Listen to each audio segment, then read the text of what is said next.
안녕하세요. 목동 종로 국어과의 김한식이라고 합니다. 여러분들이랑 오늘 이제 이야기할 부분들은 수능 국어 학습 전략에 대해서 이제 얘기를 좀 해볼까 합니다. 재수를 처음 시작하셨을 때 보통 이제 우리가 공부를 어떤 식으로 해야 될지 모르겠어요. 국어 같은 경우에는 공부하는 방법이라든지 이런 것들에 대한 질문이 되게 많이 오는 편인데요. 혼자서 공부를 하고 싶은데 어떤 식으로 공부를 해야 할지, 자습 시간은 어떤 식으로 채워야 할지 이런 것들이랑 관련되어 있는 이야기들을 좀 해볼까 합니다. 그래서 목차를 보시면은 선택 과목은 어떤 식으로 선택을 해야 하는지 언매와 화작을 나눠서 이야기를 좀 해볼 생각이고요. 그 다음 공통 과목의 독서 영역과 문학 영역을 어떤 식으로 준비해 나가야 할지에 대해서 먼저 이야기를 한 후에 그 다음 시즌별로 1분기, 2분기, 3분기를 나누어서 1, 2, 3분기에 각각 어떤 식으로 공부를 해야 할지 이런 것들을 좀 전체적으로 이야기를 해볼까 합니다. 자, 언매를 선택을 하시는 분들은 일반적으로는 고등학교 과정 내내 문법이랑 조금 어느 정도 친했고 그래서 개념 같은 것들도 거의 대부분 다 암기를 한 상태에서 출발을 하는 경우들이 많습니다.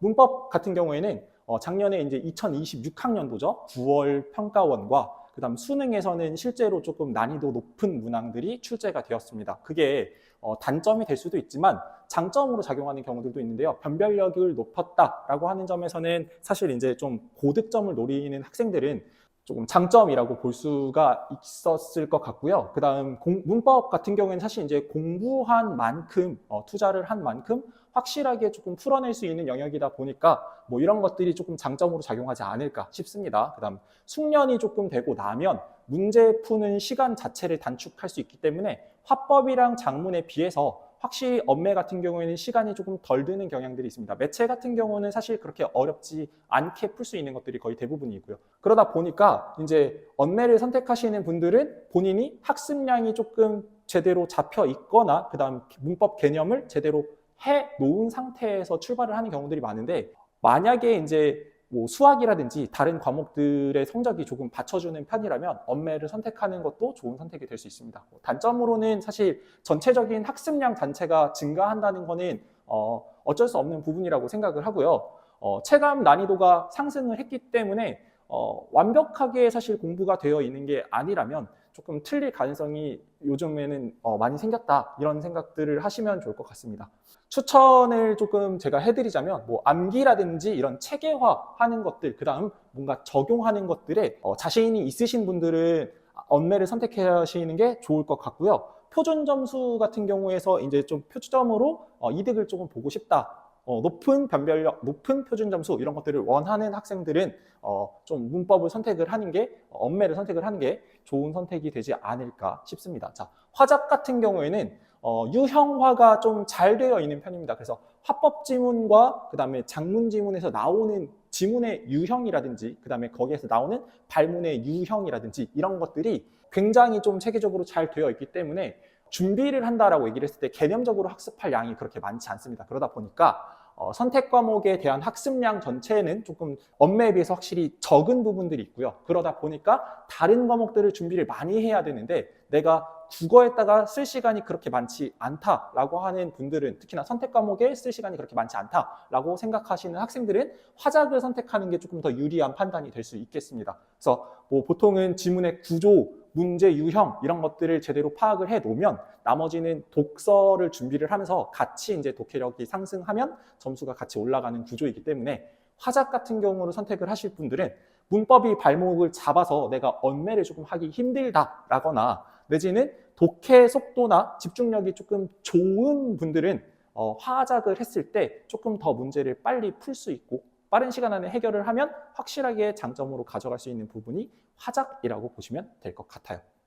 자, 그래서 선택 과목 같은 경우에는 언매랑 화작을 선택을 하실 때 더 좋은 학교라든지 표준 점수를 많이 높여서 내가 좋은 학교를 가고 싶다라고 고점을 조금 높게 잡으신 분들은 언매를, 그 다음 뭐 시간이 조금 압박이 되거나 점수가 조금 중위권인데 여기에서 점수를 조금씩 더 늘려가고 싶다라고 생각을 하시는 분들은 화작을 선택하시는 게 좋은 선택이 될 것 같습니다. 최종 결정 포인트라고 하는 것들은 이런 것들을 조금 고려하셔서 여러분들이 선택을 해주시면 되겠고요. 혹시나 좀 필요하시면 주변에 있는 분들에게 상담을 요청을 하거나 이런 것들을 통해서 본인들의 성향 같은 것들을 파악하시고 공부를 하시는 게 좋을 것 같습니다. 자, 그 다음 독서 영역인데요. 독서 영역 같은 경우에는 자, 공통 영역에서 독서를 공부를 해야 한다. 문학을 공부를 해야 한다. 여러분들이 어떻게 공부를 해야 할지 모르겠어요. 지문을 먼저 읽어야 하나요? 문제를 먼저 읽어야 하나요? 이런 것들을 생각보다 질문을 아직도 많이 하는 편입니다. 그래서 이야기를 조금 하자면 독서는 사실상 지금 다 푸는 게 거의 불가능할 정도로 시간이 굉장히 촉박한 과목입니다. 영역입니다. 그래서 완전히 이걸 내가 다 풀 수 있는 사람들도 있지만 혹시 본인이 시간 안에 이것들을 다 풀지 못하고 있다면 우선순위를 정하는 것에 일단 먼저 목표점을 두시면 좋을 것 같습니다. 자, 먼저 기본적으로 여러분들이 해야 되는 것들은 기출을 보셔야 합니다. 평가원 같은 경우에는 지금까지 나왔던 어떤 기조라든지 이런 것들을 보통 유지하려고 하는 경향들이 강하기 때문에 기출을 봤을 때 지문에서 나오는 문항에서 나오는 유형이라든지 선지의 유형이라든지 지문의 유형이라든지 이런 것들이 어느 정도는 정해져 있는 편이에요. 그래서 국어, 문학 유형은 좀 타 과목들보다는 조금 더 추상적인 경우가 훨씬 더 많고 여러분들이 국어를 풀면서 발문을 잘 보지 않는 이유가 보통은 적절한 것, 적절하지 않은 것 정도에서 선택을 하면 끝난다라고 보기 때문에 발문을 잘 보지 않는 경우들이 있거든요. 근데 문항에 조건이 달려서 나오는 경우도 있으니까 여러분들이 그런 것들도 조금 생각을 해 보셔야 되겠고 그냥 단순히 이제 우리가 EBS를 공부를 해서 핵심 제재랑 관련되어 있는 배경 지식들을 머릿속에다 우겨 넣는다라는 것들보다는 조금 더 우리가 선지를 판단할 때 어떤 판단 기준이 필요한지 우리가 이제 행동 강령이라고 하는 것들을 조금 체화하는 시간들이 많이 필요한 영역이다라고 생각을 하시고 자, 급하게 점수를 올릴 수 있는 영역이 아니다 보니까 차근차근 올린다라고 생각을 하시는 게 조금 이롭겠습니다. 자, 그 다음에 지문 영역별 전략 이야기를 하면 보통 이제 독서의 영역 같은 경우에는 크게 네 파트로 나누어서 이야기를 하는데 독서론 같은 경우에는 보통은 거의 대부분 다 잘 푸실 거예요. 나머지 이제 인문 철학 지문, 인문 예술 지문과 그 다음에 사회 문화 지문, 과학 기술 지문 이런 애들이 이제 따로따로 나눠져서 나오는데 인문 지문이나 사회 지문 같은 경우에는 보통 구조가 잘 보이는 경우들이 많기 때문에 구조가 보이면 이것들을 먼저 우선적으로 해결을 하고 그 다음 과학기술 같은 경우에는 난도가 많이 높은 그런 지문들이 나왔을 때는 조금 후순위로 밀어서 마지막에 푸는 것들을 조금 추천을 드립니다.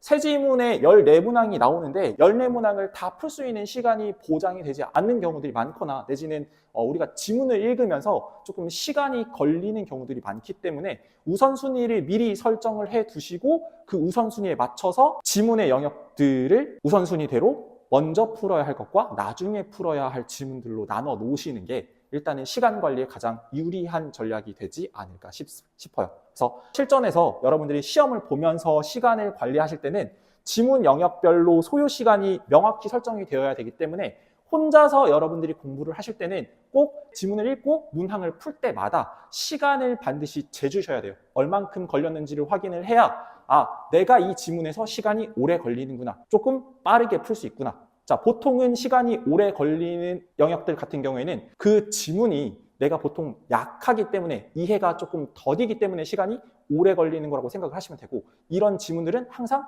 후순위에다가 두어야 한다라고 하는 것들을 알아두시면 좋겠습니다. 보통 이제 뭐 한 지문에 한 8분에서 10분 정도를 기준으로 잡는데요. 가나 지문 같은 경우에는 조금 더 길어질 수도 있지만 10분 내외를 기준으로 해서 문항당 한 2분 정도에서 2분 30초 정도를 잡으시고 그 문항을 다 해결할 수 있는지를 확인하시면 좋을 것 같아요.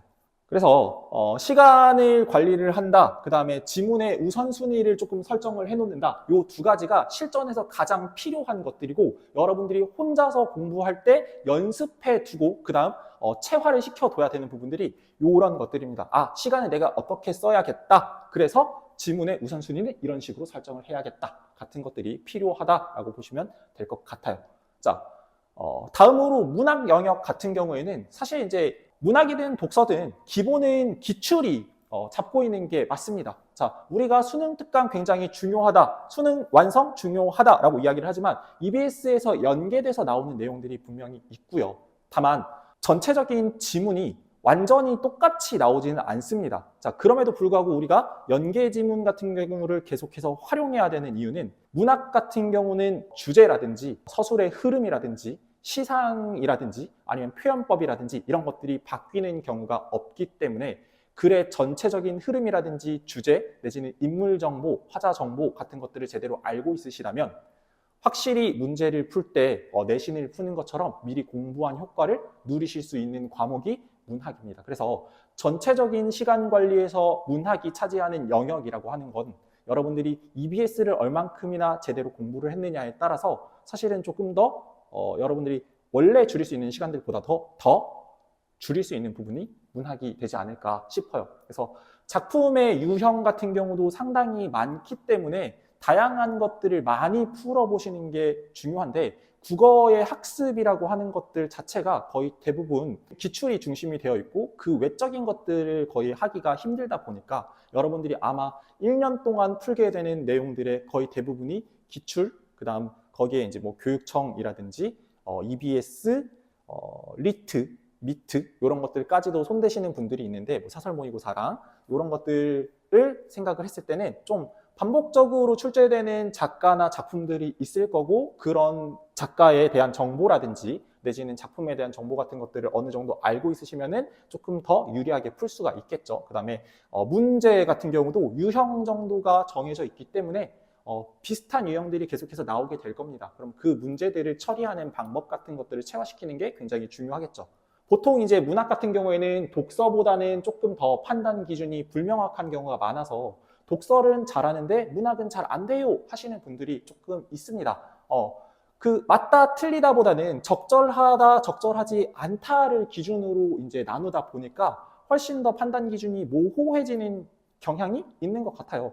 하지만 여러분들 그 문학의 의미라고 하는 건 보통은 주관적으로 생성된 것이고 그것들을 우리가 이해하고 넘어가는 것이기 때문에 이 사람이라면 내지는 이런 식으로 본다면 이러한 시어의 의미는 이렇게도 해석이 될 수 있겠구나 라고 하는 납득의 기준을 여러분들이 마련하시고 그게 그 납득의 기준이 실제로 적절한 것과 적절하지 않은 것을 판가름하는 데 있어서 어느 정도의 정답률을 보이는지를 확인해 보시면 좋을 것 같아요. 굉장히 미묘한 차이가 있는데 그런 것들을 여러분들이 인식하기 위해서는 어느 정도의 훈련이 계속해서 필요합니다. 그래서 계속해서 이야기하지만 광의적으로 해석할 수 있는 부분들이 있기 때문에 이런 것들을 여러분들이 좀 잘 이해를 하고 넘어가셔야 될 것 같아요. EBS 계속해서 강조드리지만 독서든 문학이든 국어 같은 경우에는 EBS를 공부하지 않고 수능을 준비하는 거는 사실상 좀 다른 학생들에 비해서 내가 좀 준비하는 게 미흡했다라고 이야기를 할 수 있는 부분까지도 갈 수 있어서 EBS 같은 경우에는 꼭 보시고 6월 평가원 전에 수능 특강 끝내기, 그 다음에 9월 평가원 전에 수능 완성 끝내기 이 정도로 목표를 잡아두시면 좋을 것 같습니다. 문학 영역 같은 경우에는 보면 이것도 독서 같은 경우도 마찬가지지만 지문의 난이도, 그 다음에 발문의 난이도, 선지의 난이도에 따라서 난이도가 조금 천차만별로 나눠지는 경우들이 많아요. 그래서 생소한 작품이 나온다 내지는 난 고전을 좀 어려워해 같은 것들이 보통 정해져 있으실 텐데 이런 것들 조금 보시고 이것도 마찬가지로 우선순위를 결정하는 데 굉장히 중요한 요인이 됩니다. 그 다음 발문의 난이도라고 하는 건 사실 이제 적절하다 적절하지 않다 이 정도에서 끝나는 것들이 아니라 앞에 나오는 조건들을 여러분들이 제대로 판단하고 있는지 이런 것들은 내가 확인하고 넘어가고 있는지 다시 한번 발문을 계속 읽어보면서 제대로 읽고 있는 거 맞는지 출제 의도가 무엇인지에 대해서 한번 파악해 보시는 연습 필요합니다. 그 다음 선지의 난이도 같은 경우도 유사한 선지라든지 내지는 부분부정이라든지 이런 것들이 계속해서 나오게 될 텐데 문학 같은 경우에는 광의적으로 해석할 수 있는 부분들이 조금 더 많다 보니까 여러분들이 납득을 할 수 있냐 아니냐 이런 것들이 중요하다 뭐 이렇게 말씀을 드릴 수 있겠고 미묘하다라고 우리가 이야기를 하지만 사실 평가원에서는 되게 객관적으로 판단할 수 있는 근거라고 하는 것들을 마련해 놓는 편입니다. 그래서 긍정이라든지 부정으로 나눌 수 있는 것들은 보통 선지에서 읽었을 때도 이거 지금 부정적인 시어로 사용되고 있는 것들이 긍정적으로 해석되고 있구나 라고 얘기를 하면 적절하지 않은 선지일 확률이 굉장히 높아지겠죠. 시험을 보다 보시면 공부를 했던 것과는 조금 다르게 지문을 읽다가 막히거나 내지는 문제를 풀다가 중간에 막히거나 하는 경우들이 있어요. 시간을 쓴다는 걸 내가 인지하게 되는 순간부터는 사실 조금 절고 있다. 나 이거 절고 있는데 어떡하지? 이런 생각들을 하시는 경우들이 많거든요. 자, 그런데 나만 절고 있다. 나 이거 지금 절고 있는 건가? 라는 생각이 들었을 때 조금 여러분들이 생각을 하셔야 되는 건 나만 절고 있는 게 아니라 시험 전체의 난이도가 높은 것일 확률이 높습니다. 그래서 조금 진정하시고 내가 이거를 지금 확실하게 시간 안에 해결할 수 있는 문제인지 아닌지 같은 것들을 판단을 하시고 난 뒤에 빠른 시간 내에 해결할 수 있는 문제다 싶으시면 돌아가서 확인하시고 문제를 풀어주시면 되겠고요. 아니다 싶으면 조금 빨리 넘겨놨다가 나중에 시간이 남으면 돌아와서 다시 풀겠다라는 마음가짐을 조금 가져주시면 좋을 것 같습니다. 사실 문학에서 시간을 줄이는 게 독서에서 이제 문제를 얼만큼 풀 수 있느냐랑 관련되어 있기 때문에 문학에서 시간을 줄여야 되겠다라는 압박감 같은 것들을 조금 더 내려놓으시는 것도 좋습니다. 자, 시간 안배를 어떻게 할 것인가가 일단 문학에서 먼저 이루어지셔야 돼요. 자, 그 다음 분기별로 어떤 식으로 이제 공부를 할 것인가 말씀을 드릴 건데, 자, 제가 이제 1분기, 2분기, 3분기라고 잡아놓은 기준은 평가원 모의고사 기준으로 잡아놨다라고 생각을 하시면 될 것 같아요. 그래서 1분기는 지금부터 시작해서 6월 평가원까지, 그 다음 2분기는 9월 평가원까지, 그 다음 3분기는 9월 평가원 이후부터 수능까지 어떤 식으로 준비를 해야 하냐인 건데, 자, 일단은 6월 전에는 기본적인 기초, 토대를 닦는 게 가장 중요합니다. 그래서 우리가 해야 되는 것들은 기출문제와 수능 특강, 그 다음 문학 개념어라든지 아니면 이제 뭐 유형화가 제대로 되어 있는 그런 문제집 같은 것들을 여러분들이 좀 보시면 좋을 것 같고요. 그래서 보통 한 트랙을 2가지에서 3가지 정도로 가지고 가는데, 자, 여기서 빠지면 안 되는 것이 항상 기출과 수능 특강입니다. 이 2가지는 반드시 하고 넘어가야 한다라고 생각을 하시면 되겠고, 인터넷 강의를 들으시거나 내지는 뭐 현강을 들으시거나 강의를 통해서 조금 더 채워줘야 되는 부분들이 있을 거예요. 자, 국어 같은 경우에는 사실 혼자 하기가 굉장히 힘든 과목입니다. 반드시 도움을 받으시는 걸 추천드려요. 자, 6월 평가원까지 내가 무엇을 목표로 잡고 할 것인가? 자, 기출로 내가 이런 유형들이 문제로 나오는구나. 평가원은 이런 유형들의 문제를 출제하고 선지는 이런 유형들이 나오는구나. 같은 유형의 정리가 조금 필요하겠고요. 수특으로 내용이라든지 아니면 핵심 제재라든지 이런 것들과 관련되어 있는 배경 지식을 조금 학습해 두시는 게 좋습니다. 그래서 수능 특강 1회는 반드시 꼭 완료하셔야 됩니다. 그 다음 취약 영역과 이런 것들을 파악해야 되는데, 취약 영역은 아까 전에 말씀드렸다시피 시간이 얼마나 걸리는지가 중요해요. 그래서 시간이 오래 걸리는 지문들이 나의 취약 영역이구나. 단순히 문제를 많이 틀린다 해서 취약 영역일 뿐만이 아니라 시간이 오래 걸리는, 다 맞추더라도 시간이 오래 걸리는 영역들은 보통은 다 취약 영역에 속한다. 내가 이런 게 약하구나. 이해하는데 조금 더디구나. 시간 안에 풀 수 없겠구나. 같은 것들을 확실하게 분별해 내셔야 됩니다. 그래서 처음에 여러분들이 이제 문제를 푸실 때는 제한 시간 재지 마시고 전체적으로 지문을 읽으신 후에 문제까지 다 푸는데 걸리는 시간이 얼만큼인지를 재보시는 게 좋아요. 그래서 실제로 내가 진짜 최선을 다해서 풀었는데 시간이 이만큼 나왔어. 그러면 그 시간들을 기준으로 취약 영역을 파악하는 것이다. 이렇게 생각을 하시면 되겠습니다. 그래서 실제로 좀 소요하는 시간이 어느 정도인지 측정을 해보시고 시간을 내가 배분할 거다. 이런 것들을 목표로 잡아 놓으시고 공부를 하시면 좋을 것 같아요. 그 다음 오답 분석인데 여러분들이 오답 분석을 할 때 국어 같은 경우를 잘 못하는 경우들이 많습니다. 이게 잘 못한다와 잘 못한다. 사실 2가지 다 저는 맞다라고 생각을 하는데 국어의 가장 큰 맹점이 오답 분석이지 않을까 싶습니다. 여러분들이 보통 오답 분석을 하실 때는 근거를 달고서 끝나는 경우들이 많아요. 보통 우리가 해야 되는 건 이 오답인 선지를 나는 왜 정답으로 인식했는지에 대한 이야기가 생각이 내지는 그 문제를 푸는 동안의 사고 과정이 여러분들이 성찰이 있어야 하는데 그래야 다음에 다시 안 틀리는데 꼭 근거만 찾고서 넘겨버리기 때문에 다음에 또 비슷한 유형들을 만났을 때 내지는 다음에 또 비슷한 선지들을 만났을 때 똑같이 당하게 되는 경우들이 많은 것 같아요. 그래서 여러분들 그 오답 분석하실 때는 꼭 본인의 사고 과정을 다시 한번 점검해 보시길 적극 권장드립니다.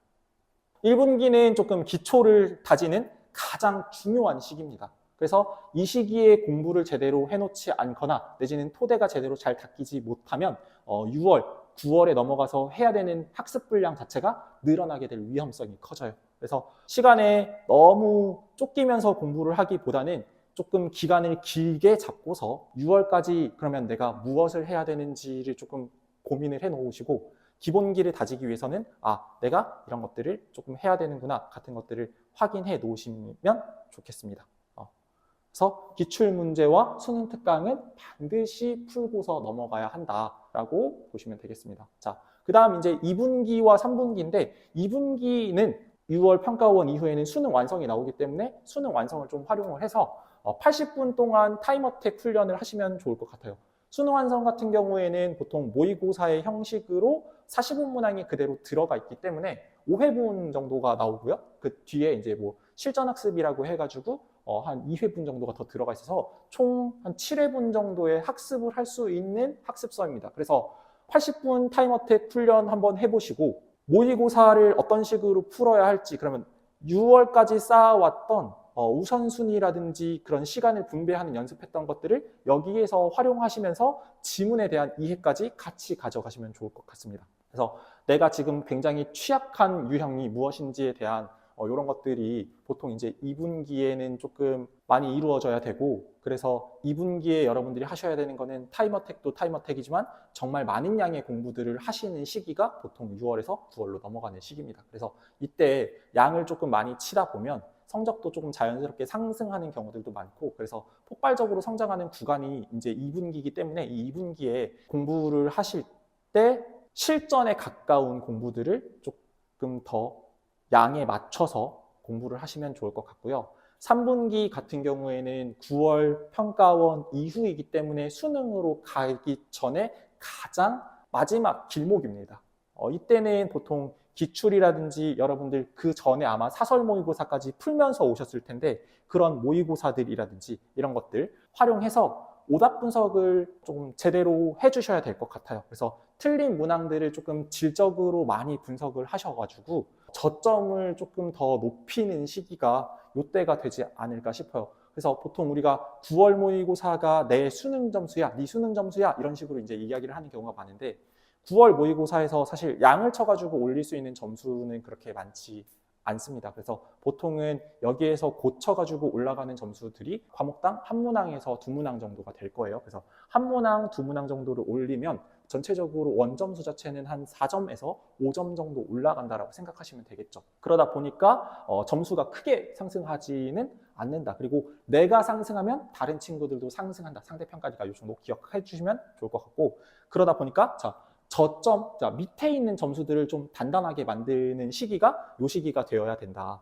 그래서 저점을 좀 끌어올려 주시고 실수하는 유형 같은 것들을 실수했네 하고서 넘어가지 마시고 그것들에 대한 실수를 왜 하는지에 대한 오답 분석 마찬가지로 사고 과정 이런 것들 다시 한번 점검해 보시는 시기가 3분기가 될 것 같아요. 그래서 2, 3분기는 전체적으로 실전을 전환하고 마무리하는 시기이기 때문에 수능 국어 학습을 시기별로 이렇게 한다라고 얘기를 했을 때는 기초를 닦는 1분기와 그 다음 실전 전환과 마무리를 하는 2, 3분기 이런 식으로 크게 두 파트로 나눠 놓으시고 그 다음 이제 거기에서 6월부터 9월까지 2분기와 9월부터 수능까지 2분기를 합치면 보통 한 4개월에서 5개월 정도의 분량이 나오시게 될 겁니다. 4개월, 5개월을 조금 더 디테일하게 깎아서 공부를 할 것인지 아니면 좀 통합적으로 공부를 할 것인지는 여러분들이 선택하시면 좋을 것 같아요. 그래서 국어 학습을 어떻게 바라봐야 하냐라고 얘기를 한다면 핵심은 사실 실수를 줄이는 것이시죠. 여러분들 뭐 수학 문제를 풀더라도 마찬가지로 실수를 줄여야 되는 게 맞는 것들인데, 국어에서는 뭐 유달리 조금 실수를 많이 하는 경향들이 많죠. 자, 선지는 문장으로 이루어져 있고 그 문장들은 실제로 다른 문장들과의 연결관계에 의해서 만들어지는 경우들이 많습니다. 그래서 우리가 단순히 어떤 문장 하나만 해석을 해야 되는 게 아니라 이 문장, 첫 번째 문장과 두 번째 문장, 그 다음에 세 번째 문장의 연결관계까지를 다 파악하는 연습들이 계속해서 필요한데, 이런 것들이 실제로 조금 어렵기도 하고요. 우리는 실수한다라고 이야기하는 부분들이니까 그런 부분들을 조금 줄여 나가는 것들이 결국에는 점수 향상하는 데 있어서 가장 도움이 되지 않을까.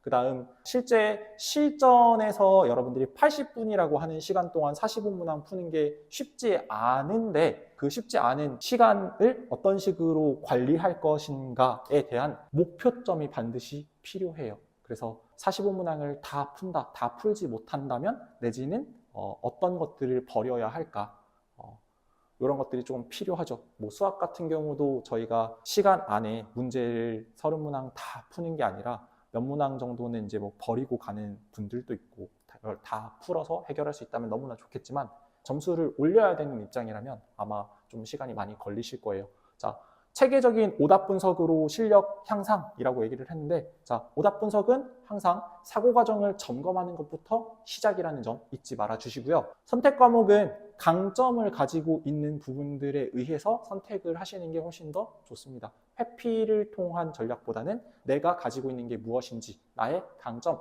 그 다음 나의 약점, 이런 것들을 제대로 파악하시고 골라주시는 게 좋을 것 같아요. 그 다음 독서와 문학 같은 경우에는 계속해서 여러분들이 실전적인 훈련 같은 것들을 통해서 기준, 판단 기준, 행동 강령이라고 하는 것들을 계속해서 체화시키는 훈련들이 계속해서 이루어져야 됩니다. 그래서 시간 안에 문제를 푸는 연습 내지는 조금 정확하게 풀 때마저도 사실은 시간이 얼만큼 흐르고 있는지를 계속해서 확인하는 연습 필요합니다. 네. 자, 여기까지가 오늘 준비한 내용이고요. 공부를 하시다 모르시는 내용이라든지 학습해야 되는 내용이 있다면 뭐 질문이라든지 아니면 이런 것들은 반드시 해결을 하고 넘어가시는 게 좋을 것 같습니다.